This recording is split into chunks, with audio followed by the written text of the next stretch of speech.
드라마 바이블에 나오는 분의 목소리가 좀 많이 젊습니다. 하지만 오늘 우리가 함께 살펴볼 시편 71편 이 본문 말씀의 별칭은 노인의 기도라고 부를 수가 있습니다. 왜냐하면 지금 우리가 함께 드라마 바이블로 본 것처럼 시인의 그 어떤 정서적 그리고 육체적인 모든 상황이 쇠약을 겪고 있었기 때문에 그가 하나님 앞에 나아가 주의 은혜와 구원을 간구하는 것이 오늘 시편 71편의 내용이라고 우리가 정의를 내릴 수가 있습니다. 나이가 많이 든 시인에게서는 젊은 날의 패기 그리고 그 뜨거운 열정 이런 것들을 이제 더는 찾아볼 수가 없습니다. 자신의 얼굴 그리고 몸 상황을 전부 다 보면 깊어진 주름과 하얗게 쉰 백발만 보일 뿐입니다. 그리고 이런 상황 가운데에서 엎친 데 덮친 격으로 자신의 능력으로 어떻게 도저히 해볼 수 없는 큰 위험과 상황이 지금 그의 앞에 닥쳐왔습니다. 그래서 그는 그의 구원자 되시고 전능하신 하나님을 필사적으로 의지하고 붙잡기로 결심을 합니다. 그러면 과연 이 나이가 많은 시인에게 무슨 일이 있었던 것이며 그리고 이 시인은 앞으로 이 위기를 어떻게 헤쳐나갈 것인지 우리가 함께 오늘 말씀을 통해서 은혜를 나누기를 소망합니다. 첫 번째로 하나님은 우리의 피난처가 되시는 분이십니다. 지금 여기 다급하게 굉장히 급하게 하나님을 찾고 있는 한 사람이 있습니다. 그는 하나님 제발 나의 기도에 귀를 기울여 달라고 호소합니다. 애걸복걸하고 있습니다. 간절하다 못해 너무나도 처절합니다. 얼마나 괴로웠던지 그는 고백을 하는 것이죠. 나의 하나님, 적들이 나를 넘볼 수 없는 거대한 요새가 되어주십시오.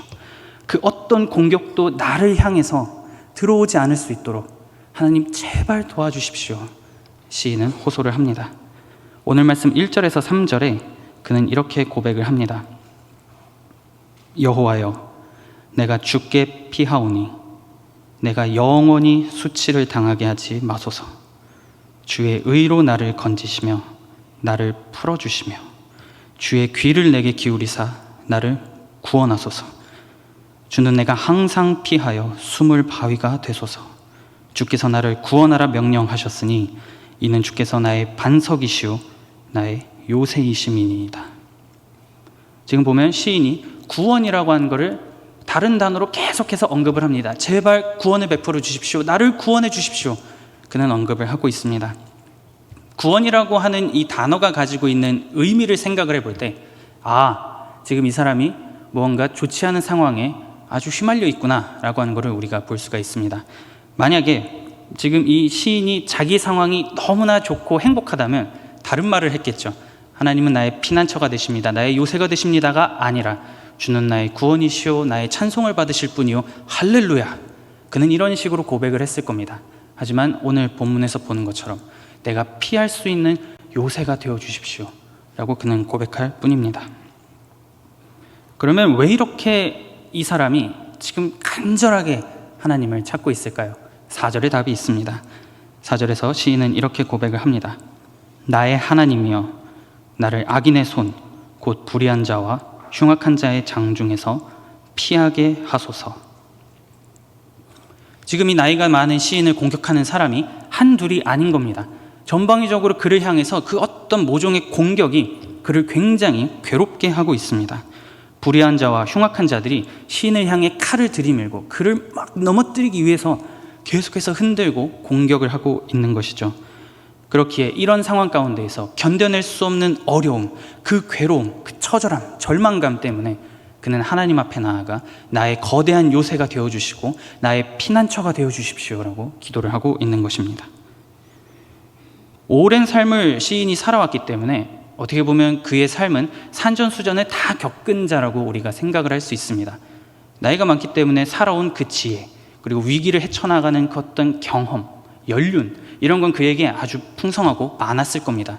하지만 지금 그가 사용하려고 했던 그 어떤 지혜, 살아온 방식 등 모든 것들은 문제를 해결하기에 도움이 되는 것이 아니라 오히려 점점 더 악화만 되어가고 있는 것을 그가 보고 있는 것이죠. 문제가 풀려야 되는데 이상하게도 풀리지가 않는 겁니다. 악인들이 만들어내는 악의적인 소문, 그리고 그 공격은 멈추질 않고 그를 향해서 계속해서 다가오고 있던 것이죠. 그렇기에 시인은 벼랑 끝에서 조금만 밀면 낭떠러지로 떨어질 것 같은 그러한 상황 속에서 그는 애절하게 하나님을 찾는 겁니다. 하나님, 제발 나를 도와주십시오. 그가 이렇게 고백을 하고 있는 것이죠. 이렇게 시인이 마지막 방법으로 하나님을 떠올리고 하나님의 보호를 구하고 있는 그 이유가 무엇이었을까요? 나는 비록 노쇠하고 아무런 힘도 없고 이제 너무나 연약하지만 내가 믿는 하나님, 나를 구원해 주신 그 전능자께서는 이 문제를 해결할 수 있는 능력이 풍성하시기에 나는 하나님을 의지하겠습니다라고 하는 것을 시인이 기억했기 때문입니다. 그는 최후의 수단으로 하나님을 떠올립니다. 어떻게 떠올리냐면 자신의 모든 인생 가운데에서 하나님이 어떻게 나와 함께 하셨고 어떤 일을 베풀어 주셨는지를 차근차근 기억을 하기 시작을 합니다. 그리고선 답을 찾기 시작을 합니다. 하나님은 어떤 상황 가운데에서도 나와 함께하고 계셨구나 라고 하는 이 답을 시인이 찾게 됩니다. 그는 하나님과 아주 어렸을 적부터 좋은 관계를 유지하며 맺으며 살았던 것 같습니다. 그래서 하나님을 향한 그 어떤 신앙의 열정이 남달랐던 것 같습니다. 오늘 말씀 5절에서 6절에 그는 이렇게 말을 합니다. 주 여호와여, 주는 나의 소망이시요 내가 어릴 때부터 신뢰한 이시라. 내가 모태에서부터 주를 의지하였으며 나의 어머니의 배에서부터 주께서 나를 택하셨사오니 나는 항상 주를 찬송하리이다. 어머니의 뱃속에 있는 태아가 하나님을 향해서 무엇을 할 수 있었겠습니까? 그 어떤 선을 하나님한테 할 수 있었겠습니까? 전혀 그렇지 않죠. 그럼에도 하나님은 시인의 그 존재만으로 그를 지금까지 보호해 주시고 사랑을 베풀어 주셨던 겁니다. 그 시인이 어머니의 태에서부터 하나님을 기쁘시게 했던 그 어떤 행위 때문이 아니라 하나님 자신의 전적인 의지와 하나님 그분의 풍성하신 사랑으로 그가 어렸을 때부터 지금까지 하나님께서 인도해 주셨다는 것을 그가 깨닫기 시작을 한 겁니다. 하나님이 도와주셨기 때문에 지금의 내가 여기까지 올 수 있었습니다라고 하는 그 답을 이 사람이 찾기 시작을 하는 것이죠. 상황이 너무 힘들었지만 눈을 들어보니 하나님은 여전히 나에게 거대한 요새가 되어주셨군요. 여전히 나와 함께하고 계셨군요. 나의 피난처셨군요. 그가 깨닫기 시작을 하는 것이죠. 내가 위기의 상황에서 하나님 이제 그것을 깨닫고 주께 피합니다. 내가 들어갈 수 있도록 문을 열어주시고 적들의 공격이 오지 않을 수 있도록 나를 보호하여 주시옵소서라고 고백을 합니다. 나는 철저하게 이제 하나님께 의존된 존재입니다라고 시인은 고백을 하고 있습니다. 극도로 심각한 고통과 어려움은 오히려 이제는 하나님이 아니면 이겨낼 수 없다라고 하는 것을 오히려 깨닫게 합니다. 그리고서는 우리는 하나님 앞에 우리의 모든 방법들, 모든 것들을 다 내려놓고 그분 앞에 나아가게 되죠. 탄식을 가득 안고 지금의 고난을 하나님께서 뭔가 이렇게 풀어주기를 기대하며 그는 이제 하나님 앞에 나아가게 됩니다. 그러면 오늘날 우리의 모습은 과연 어떻습니까? 우리도 살아가면서 여러 가지 문제를 만납니다. 그러면 그 문제를 해결하기 위해서 우리가 갖고 있는 다양한 A, B, C, D, E 그 외의 기타 등등의 모든 방법을 사용해서 그 어려움을 해결하려고 우리는 굉장히 노력을 많이 합니다. 그래서 때로는 문제가 풀리기도 하고요. 혹은 지금 오늘 이 본문의 상황처럼 시인이 경험한 것처럼 더 악화만 되어가는 그런 거를 우리가 경험할 때도 있습니다. 그럴 때 오늘 우리는 난관 앞에서 그냥 좌절하고 무너지는 것이 아니라 이 시인이 보인 이 모습, 하나님 앞에 내가 나아갑니다. 내가 하나님께 피합니다. 어려서부터 나와 함께하여 주신 그 피난처이신 하나님을 내가 의지합니다. 하나님 나를 도와주시옵소서라고 하는 그 믿음의 고백이 우리들의 삶 가운데로 가득하기를 소망합니다. 두 번째로 하나님은 우리에게 소망을 주시는 분이십니다. 이렇게 하나님을 향한 온전한 신뢰, 이 완전한 신뢰는 그의 삶 가운데에 나타나기 시작을 합니다. 시인은 자기 자신을 어떤 식으로 표현을 하냐면 7절에서 이렇게 고백을 합니다. 나는 무리에게 이상한 징조같이 되었사오나 주는 나의 견고한 피난처시오니. 여기서 시인이 독특한 말을 지금 하고 있죠. 이상한 징조, 뭔가 남들이 볼 때 아주 이상한 사람이 되었다라고 그가 고백을 하고 있습니다. 이 말의 의미를 우리가 두 가지로 생각을 해볼 수가 있습니다.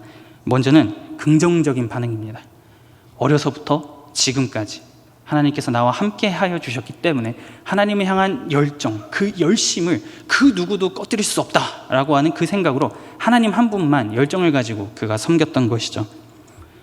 그러다 보니 주변에서 이제 반응이 일어나기 시작을 하는 겁니다. 아니, 이보세요. 어떻게, 어떠한 이유가 무엇이길래 그렇게까지 하나님을 향한 열심을 가질 수가 있는 겁니까? 이거 너무 궁금합니다. 그 비결이 무엇입니까? 그 근원, 힘의 근원이 무엇인지 좀 같이 알려주시면 좀 나눌 수 있으면 좋겠습니다 라고 하는 이런 긍정적인 반응인 것이죠. 우리도 신앙생활을 열심히 하다 보면 주변에서 우리는 발견을 하게 됩니다. 혹은 내가 그런 사람일 때가 있죠. 하나님을 향한 열심이 엄청 뜨거워서 주변에서 그 비결이 무엇입니까? 하나님을 어떻게 하면 그렇게 열심을 낼 수 있습니까? 하나님을 향해서 어떻게 그렇게 신앙의 열심을, 그 열정을 낼 수 있는지요? 라고 하는 질문을 우리가 갖기도 하고 때로는 남들이 우리에게 그것을 물어보기도 합니다. 무엇이 그를 저렇게 움직이고 있는 것일까? 무엇이 그를 그렇게 행동하게 하는 것일까? 나도 한번 이 땅에 태어나서 하나님을 믿으면서 이렇게 열정적으로 섬겨보고 싶다, 이렇게 열정적으로 열심을 가지고 예배하고 싶다라고 하는 생각을 막 일으켜내게 됩니다. 누구나 인생에 굴곡이 있지만 그럼에도 불구하고 하나님을 놓지 않는 시인의 모습은 많은 사람들에게 아주 귀한 본이 되었던 것이죠. 긍정적인 반응이 있으면 다음은 뭐가 나올지 너무 분명하죠. 자, 이제 부정적인 반응이 나타나기 시작을 합니다. 그렇게 하나님을 열심으로 예배하고 찬양하는 그 모습이 너무나도 꼴보기가 싫어서 시인을 공격하고 넘어뜨리려 하는 것이죠. 오늘 본문 가운데에서 악한 자들, 불의한 자들이라고 언급하던 그 사람들이 바로 이런 자들이라고 우리가 정의를 내릴 수가 있습니다. 왜냐하면 지금 현재의 상황이 과거처럼 뭔가 잘 풀려나거나 해결이 되거나 이런 상황이 지금 보이지 않는 것이죠. 그렇기 때문에 사람들은 옳거니 이때다 하면서 그냥 먹잇감을 발견한 하이에나처럼 시인을 물어뜯기 시작을 하는 겁니다. 늘 하나님만 찾고 자기만 아주 의인인 것처럼 의기양양하게 하나님만 예배하더니 너무 꼴 좋다, 이제 당신은 넘어질 차례다 라고 하면서 공격을 하기 시작합니다. 저 안 입고 온 노인을 이제야말로 우리의 시선에서 없애버릴 수 있는 절호의 기회가 왔다라고 하며 사정없이 공격을 하는 것이죠. 구체적으로 이들이 시인을 향해서 무슨 말을 조목조목 하였는지는 우리가 알 길이 없습니다. 하지만 그가 지금 하나님 앞에 나아가서 하나님 제발 도와주십시오라고 하는 그 기도의 내용을 보면 어떤 위험과 어떤 외로움 가운데 그 사람이 지금 있는지 우리가 좀 확인을 해볼 수가 있습니다. 오늘 말씀 9절에서 11절입니다. 늙을 때에 나를 버리지 마시며 내 힘이 쇠약할 때에 나를 떠나지 마소서. 내 원수들이 내게 대하여 말하며 내 영혼을 엿보는 자들이 서로 꾀하여 이르기를 하나님이 그를 버리셨은즉 따라잡으라, 건질 자가 없다 하오니. 호시탐탐 어떻게든 시인을 노리려고 했던 이 자들이 이제는 시인을 향해서 집중 포화를 하는 것이죠. 보십시오, 당신이 이제 나이가 들고 너무 쓸모없는 존재가 되어서 하나님도 당신을 버리셨네요. 그렇게 열심을 내더니 결과가 아주 좋지 않습니다 라고 하면서 악인들이 시인을 흔들기 시작을 하는 겁니다. 이 모든 공격을 계속해서 당하자 시인은 더는 이겨낼 수 없는 힘이 없다라고 생각하기 시작합니다. 모든 걸 다 포기하고 싶고 그냥 저 멀리 도망가고 싶고 사람들이 보이지 않는 곳으로 숨고 싶어만 합니다. 하나님을 향한 열심을 갖고 무리에게 이상한 징조라고 불릴 정도로 그 열정을 가지고 살았는데 왜 지금 내가 이런 고난을 겪어야 되고 이런 어려움을 겪어야 되는 겁니까? 하나님, 나는 정말 이해가 가지 않습니다라고 시인은 하나님을 향해서 절규합니다. 하지만 그럼에도 불구하고 이 사람은 결코 하나님을 향한 그 신뢰를 포기하지 않습니다. 비탄과 슬픔 가운데 하나님 앞에 호소할지언정 끝까지 하나님을 붙잡기 위해서 노력을 하고 있는 것이죠. 과거부터 지금까지 나를 도와주셨던 하나님이시라면 내가 비록 백발이 되고 늙었을지라도 나를 버리실 리가 없다, 이거는 이해가 안 되는 상황이다. 그러니 나는 하나님의 구원을 기다리겠다라고 이 사람이 소망을 품기 시작합니다. 그렇기에 오늘 이 시편 가운데에서 그가 너무나도 간절하게 외치는 겁니다. 속히 나를 도와주십시오 라고 외치는 것이죠. 지금 시인은 모든 것이 괴롭습니다. 하나님의 임재, 하나님의 구원, 하나님의 동행, 그리고 함께하심, 이 모든 것들이 전부 다 사라지고 황폐하고 적막한 그 광야에 자기 혼자 덩그러니 남겨져서 대굴대굴 굴러가고 있는 것만 같은 그러한 심정을 느끼고 있는 것이죠. 우리도 마찬가지입니다. 우리도 주어진 삶을 살다 보면 누구나 하나님의 임재, 하나님의 함께하심을 굉장히 강하게 느끼고 하나님의 사랑이 온전하게 내 안에 충만하다라고 하는 것을 경험을 할 때가 있습니다. 하지만 반대로 모든 것이 다 사라지고 나 또한 광야에서 홀로 덥고 춥고 배고프고 위험이 도사리는 그곳에 덩그러니 남겨졌다라고 하는 그러한 생각을 우리가 할 때가 있습니다. 하나님의 함께하심이 더는 느껴지지 않아서 이제는 이 광야 가운데에서 나 홀로 그냥 죽을 것만 같다, 이제 아무도 나를 기억하지 못하고 사라질 것만 같다라는 생각이 들 때, 그러면 과연 이런 상황에서 우리는 어떤 신앙의 자세, 어떠한 마음으로 살아가야 할까요? 그 답을 시인이 14절에서 언급을 합니다. 한 가지 힌트를 주는 것이죠. 나는 항상 소망을 품고 주를 더욱 찬송하리이다. 내가 어릴 적부터 택해서 지금까지 나를 인도해 주셨던 그 하나님, 맞습니다. 지금의 상황은 분명 너무나 힘들고 너무 죽을 것만 같은 그런 상황입니다. 그러나 나는 주를 더욱 찬송하겠습니다. 주변의 압박, 공격, 모든 것이 심하지만 그러나 나는 불변하시는 하나님을 붙잡겠습니다. 그러나 나는 하나님의 능력을 신뢰하며 주어진 삶을 꿋꿋하게 헤쳐나가겠습니다라고 결심을 하는 것이죠. 고난 가운데에서 건질 수 있는 그 다른 어떤 것도 없고 오직 한 분이신 하나님만 내 삶을 해결해 줄 수 있다고 그는 고백을 합니다. 그가 이렇게 고백할 수 있었던 것은 아까 전에 우리가 함께 살펴본 것처럼 자신의 삶, 어렸을 때부터 쭉 삶을 살아온 지금까지 하나님께서 자신의 삶을 통해서 그리고 자기가 보고 경험했던 하나님의 정의와 공의가 어떻게 인생 가운데에서 나타나는지를 보고 듣고 경험했기 때문이었습니다. 그리고 앞으로도 그 놀라운 일들을 보여주실 것을 기대하며 나는 더욱 하나님을 찬송하겠습니다 라고 결단을 하는 것이죠. 시인의 이 고백, 그러나 나는 주를 더욱 찬송하겠습니다 라고 하는 이 고백이 오늘을 살아가는 우리의 고백이 될 수 있기를 소망합니다. 우리를 인도해 주시고 흘러가고 변해가는 이 모든 세상에서 우리의 반석 되시고 피난처와 요새가 되시며 불변하시는 그 하나님을 우리가 붙잡을 수 있기를 소망합니다. 내 상황을 넘어서 주를 더욱 찬송하겠다라고 하는 이 결단이 우리들의 마음 가운데에 끊임없이 불타오를 수 있기를 바랍니다. 그렇게 결단하자 이제 시인의 마음 가운데에 한 가지 변화가 나타나기 시작을 합니다. 그는 주저앉아 있던 무릎을 일으켜 세우기 시작을 하는 것이죠. 내가 믿는 하나님이 얼마나 위대한 분이시고 얼마나 큰 능력이 있으신 분인지를 이걸 내가 전해야겠다라고 생각을 갖게 됩니다. 나의 삶에 나와 동행하고 계시는 하나님의 정의와 공의가 얼마나 놀랍고 아름다운지를 내가 나타내겠다라고 결단을 하기 시작을 하는 것이죠. 주변에서는 여전히 공격이 계속됩니다. 당신은 나이가 너무 많이 들었고 힘이 없고 늙었는데 뭘 할 수 있겠냐라고 비난을 합니다. 하지만 시인은 더는 이제 그런 공격에 흔들리지 않습니다. 왜냐하면 내 상황과 상관없이, 내 육체와 상관없이 나에게 능력을 주시고 나에게 힘을 주실 분은 오직 한 분이신 하나님뿐이시다라고 하는 것을 그가 이제 깨달았기 때문이죠. 내가 비록 약해졌을지라도 그리고 늙었을지라도 하나님을 향한 신뢰, 이 믿음의 고백을 그는 더 굳건하게 하겠다고 결심을 하기 시작을 합니다. 그리고 이 진리를, 자신의 전 인생을 통틀어서 터득한 이 가르침, 이 깨달음을 후대에, 다음 세대에게 전하는 데에 내 남은 모든 생애를 걸겠다고 그가 결심을 하는 것이죠. 오늘 말씀 17절에서 18절입니다. 하나님이여, 나를 어려서부터 교훈하셨으므로 내가 지금까지 주의 기이한 일들을 전하였나이다.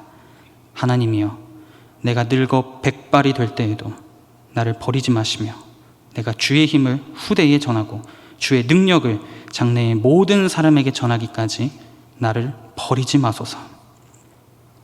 하나님을 의지하고 신뢰함으로 무리에게 아주 이상한 징조같이 되었던 시인이었지만, 그리고 그로 말미암아 굉장히 큰 어려움을 겪고 있지만 이제 포기하지 않기로 결심을 하기 시작합니다. 모든 주변 상황의 어려움은 그의 발목을 더는 잡지 못하는 것이죠. 하나님과 같은 일을 행할 자가 아무도 없기 때문에 그분의 위대함을 전하기로, 자신의 모든 삶을 걸기로 그가 결단을 합니다. 비탄의 마음, 탄식의 마음, 아픈 마음을 가지고 하나님 앞에 나아갔지만 그 마음이 점차 변화되기 시작합니다. 하나님 향한 신뢰의 마음으로 말이죠. 그리고 내가 살아가야 할 그 이유는 주를 전함에 있다라고 다짐을 합니다. 이렇게 하나님을 찬양하고 하나님의 가르침을 끝까지 후대에 전하겠다라고 했던 시인의 이 모습은 후대를 살아가던 하나님의 백성들에게 굉장히 많은 아주 좋은 귀감이 되었던 것 같습니다. 이스라엘 백성이 포로에서 돌아온 후에 70년이라고 하는 세월이 차서 다시 이 땅으로 돌아온 후에 하나님 앞에 나아가서 했던 찬양의 고백이 있습니다. 그게 시편 146편입니다. 그런데 그 146편 5절에서 그들은 이렇게 고백을 합니다. 야곱의 하나님을 자기의 도움으로 삼으며 여호와 자기 하나님에게 자기의 소망을 두는 자는 복이 있도다.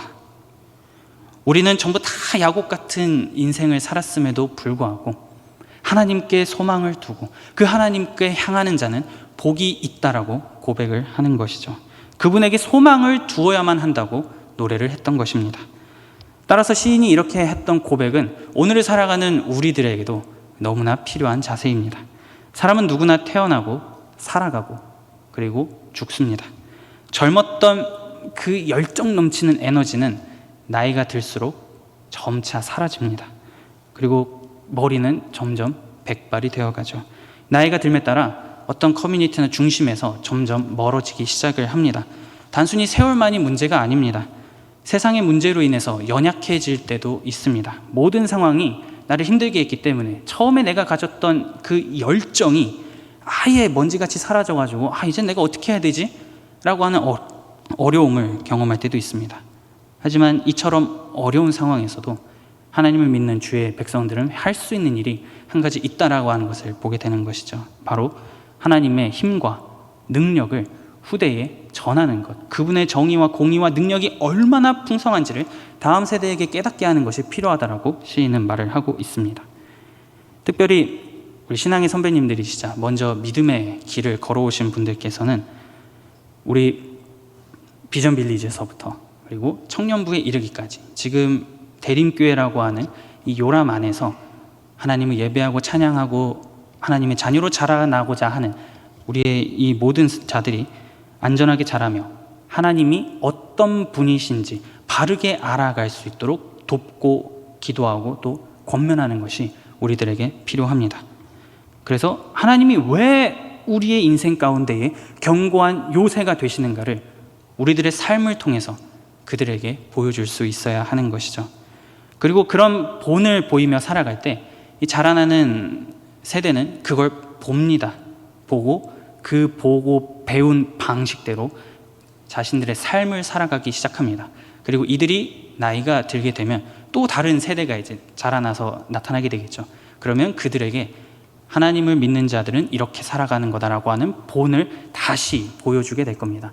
이러한 선순환이 계속해서 일어나게 될 것이라는 것이죠. 그 일을 위해서 우리는 소망을 가지고 하나님 앞에 신뢰를 가지고 나아갈 수 있어야 합니다.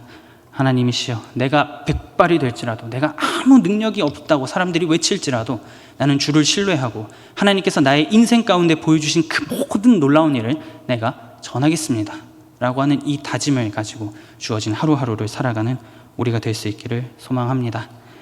마지막으로 하나님은 우리의 찬양을 받으시기에 합당하신 분이십니다. 그러면 이 첫 번째, 두 번째까지의 상황을 오면서 우리는 오늘의 이 시편 71편의 화자에게 질문을 던져볼 수가 있습니다.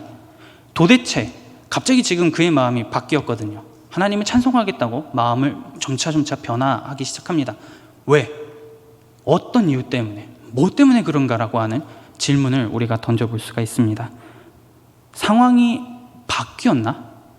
아니면은 갑자기 뭔가 끌어오르는 무언가가 있었나라고 우리가 자유롭게 생각을 해볼 수가 있죠. 하지만 안타깝게도 오늘 이 화자의 상황은 전혀 그 무엇 하나 변한 것이 단 하나도 없었습니다. 그는 이 71편의 시에서 나의 상황이 해결되었기 때문에 하나님, 내가 너무 감사하고 기뻐서 주를 찬송하겠습니다라고 일말의 언급도 하지 않습니다. 여전히 나의 삶에는 고난이 너무 많은데 심한 고난이라고, 자신이 너무나 힘든 상황을 겪고 있다고 이것만 계속해서 고백할 뿐이죠. 대적의 공격과 그로 인한 어려움은 심해지면 심해졌지 아무리 보아도 나아질 것 같지 않습니다라고 그는 고백을 합니다. 하지만 중요한 것은 그런 상황 가운데 내가 처해 있을지라도 하나님은 결단코 나를 버리지 않으실 것이라는 그러한 확신을 그가 갖기 시작을 합니다. 오늘 말씀 20절입니다. 우리에게 여러 가지 심한 고난을 보이신 주께서 우리를 다시 살리시며 땅 깊은 곳에서 다시 이끌어 올리시리이다. 지금 이 노인은 자신의 상황을 부정하지 않습니다. 맞습니다, 하나님. 심한 고난으로 내가 너무나 힘이 듭니다. 하지만 그러나 하나님께서 다시 이끌어 올려주시고 그 깊은 곳에서 나를 살려주실 것을 내가 신뢰하고 믿겠습니다라고 결단하고 있는 것이죠. 하나님께서 반드시 수렁 가운데에서 건져내서 나에게 위로를 줄 것이라고 그는 소망의 하나님을 바라보기 시작을 합니다. 그렇게 하나님을 향한 신뢰를 포기하지 않자 이제 그의 마음 가운데에 아주 큰 그리고 중요한 변화가 나타나기 시작을 합니다. 하나님께 찬양의 고백을 올려드리고 기쁨으로 하나님과 함께 하겠다는 신앙의 결단을 그가 하게 되는 것이죠. 오늘 말씀 22절에서 23절입니다. 나의 하나님이여, 내가 또 비파로 주를 찬양하며 주의 성실을 찬양하리이다. 이스라엘의 거룩하신 주여, 내가 수금으로 주를 찬양하리이다. 내가 주를 찬양할 때에 나의 입술이 기뻐 외치며 주께서 속량하신 내 영혼이 즐거워하리이다. 때와 시기는 알 수 없지만 반드시 하나님께서 이 문제를 해결해 주실 거라고 그는 믿기 시작을 합니다. 하나님만을 신뢰하면서 흔들리지 않는 온전한 신앙의 자세를 가지기로 결단하고 있는 것이죠. 하나님을 내가 신뢰함으로써 이 고난의 어두운 터널을 벗어나기를 이제 소망의 눈을 가지고 바라보기 시작을 합니다. 그리고 하나님께서는 그렇게 하나님께 매달리고 하나님께 나아가는 자에게 수치가 아니라 명예를 주실 것이다 라고 하는 것을 그가 확신을 하고 있는 것이죠. 이제 하나님께서 보여주실 그 구원의 확신, 그 구원의 영광만이 나에게 남아있다라고 그가 고백을 하고 있는 겁니다. 하나님께로 피하면서 제발 나를 살려주십시오. 나 너무 힘듭니다. 공격이 들어오지 않는 거대한 요새가 되어주십시오라고 하면서 하나님 앞에 비참한 심정으로 나아갔던 시인의 마음은 이제 변화되었습니다. 하나님을 향한 찬양, 하나님을 향한 신뢰, 그 무엇도 하나님 향한 그 사랑을 내게서 끊어낼 수 없다라고 하는 고백을 그가 하겠다고 결단하는 것이죠. 탄식과 한숨이 너무나도 놀라운 기쁨과 찬양으로 바뀌게 된 것입니다. 그리고 그것을 누가 바꾸셨냐면 오늘 본문에서 나온 것처럼 하나님께서, 하나님 자녀가 갖고 있는 그 탄식과 한숨을 기쁨의 찬양으로 바꾸셨다라고 하는 것을 우리가 오늘 이 본문을 통해서 보게 됩니다.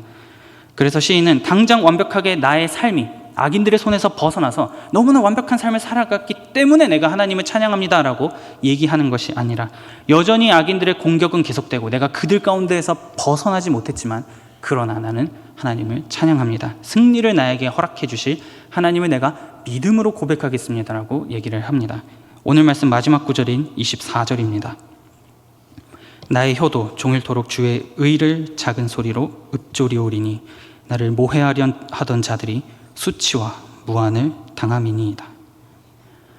제가 오늘 이렇게 시편 71편을 계속해서 묵상을 하면서 성경 인물 가운데에 한 사람이 좀 떠올랐습니다. 바로 우리가 너무나도 잘 알고 있는 사도 바울입니다. 제가 3부 예배를 함께 섬기면서 청년들과 바울이 쓴 편지를 계속해서 살펴보고 있습니다. 그 내용 중에, 살펴봤던 많은 내용 중에 바울이 말했던 것 일부를 좀 인용을 하도록 하겠습니다. 사도 바울은 빌립보서라고 하는 편지에서 그리스도인의 삶을 표대, 곧 꼬린 지점을 향해 전력질주로 달려나가는 자들이라고 정의를 내립니다. 다들 운동회나 이런 달리기 시합이나 여러 가지를 해보셨을 겁니다. 우리가 단거리 경주를 하건 장거리 계주를 하건 어떤 자세로 달리나요? 앞에 있는 목표점만을 향해서 달려갑니다. 물론 자꾸 옆에서 누가 따라오는지를 옆을 쳐다보고 뒤를 쳐다볼 수는 있습니다. 하지만 앞을 보고 계속 달려가야지 자꾸 옆을 보고 자꾸 뒤를 보면 점차 따라잡히겠죠. 하지만 바울은 얘기를 하고 있는 겁니다. 앞만 보고 달려가고 옆이나 뒤는 보지 말고 전력 질주해서 그 결승점을 통과하십시오라고 얘기를 하고 있는 것이죠. 이 바울이 살던 시대에는 올림픽 경기가, 우리가 아는 그 올림픽입니다. 그 경기가 종종 열렸습니다. 그리고 그때 가장 하이라이트가 달리기 경주였고, 거기서 우승한 사람은 그때 당시에 굉장히 사람들의 많은 그 존경과 숭배와 열정을 받은 그 황제, 로마의 그 황제가 직접 우승자에게 그 관을 씌워줬습니다. 면류관이라고 하죠. 이거를 쫙 씌워주면서 정말 잘했구나 라고 하는 그러한 문화가 있었습니다.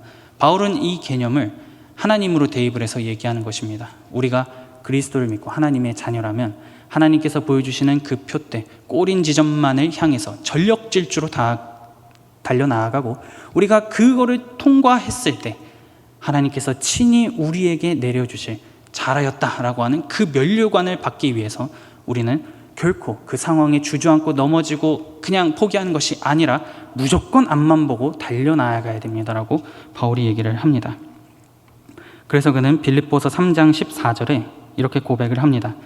표대를 향하여 그리스도 예수 안에서 하나님이 위에서 부르신 부름의 상을 위하여 달려가노라. 이렇게 바울이 얘기한 것처럼, 그리고 오늘 시편 71편의 이 노인이 고백한 것처럼, 우리 모두는 이 땅에서 태어나 크고 작은 모든 일들을 겪으며 하나님의 자녀임을 포기하지 않고 하나님이 향한 신뢰를 가지고 하루하루를 살아가는 그러한 자들입니다. 하지만 결승점을 향해 달려나가는 우리의 인생 가운데에는 우리를 공격하는 많은 것들이 있고, 상황이 어려워짐, 우리의 육체는 점점 노쇠해지고 연약해지는 그러한 다양한 상황을 우리가 경험을 하게 됩니다. 그리고 그로 인해서 다 포기하고 싶다.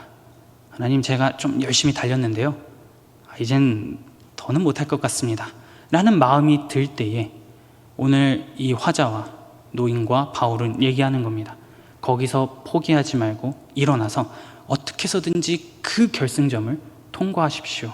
하나님을 향한 신뢰를 가지고 어떻게 해서든지 하나님의 자녀로서 살아가십시오라고 권면을 하고 있습니다.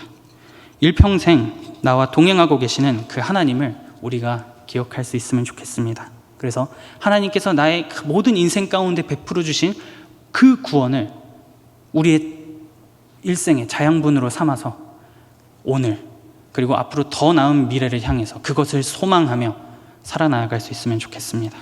우리가 그렇게 하나님을 의지하고 하나님의 기이한 일들, 곧 하나님의 구원을 모든 세대에게 전하기를 힘쓰기로 다짐하고, 비록 나의 상황이 어렵고 힘들더라도 그러나 나는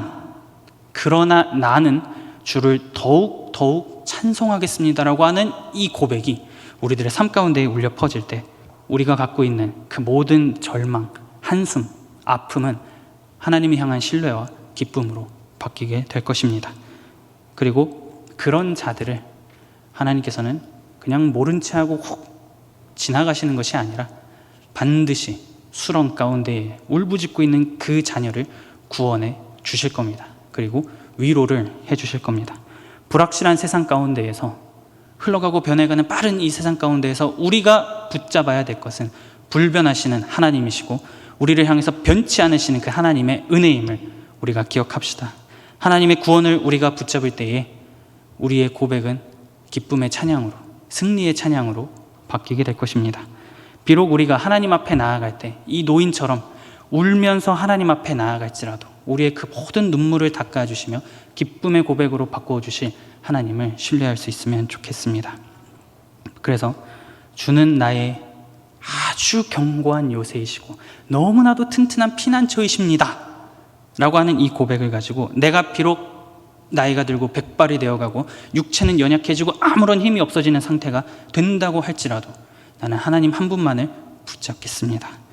그리고 주를 의지하는 것에 조금도 부족함 없이 살아갈 수 있는 그러한 주의 자녀가 될 수 있도록 하나님 은혜를 허락하여 주시옵소서라고 그 하나님을 붙잡고 기도하며 나아갈 수 있으면 좋겠습니다. 그래서 하나님과 동행하는 삶을 살기를 힘쓰고 하나님께서 부르시는 그 날까지 우리 앞에 놓여 있는 그 결승점만을 향해서 일어나 계속 달려가고 하나님을 붙잡고 결승점에 통과하기까지 포기하지 않고 주어진 삶을 힘차게 걸어 나아갈 수 있는, 그리고 달려 나아갈 수 있는 저와 우리 모든 대림교회 성도님들이 될 수 있기를 그리스도 예수의 이름을 받들어 축복합니다.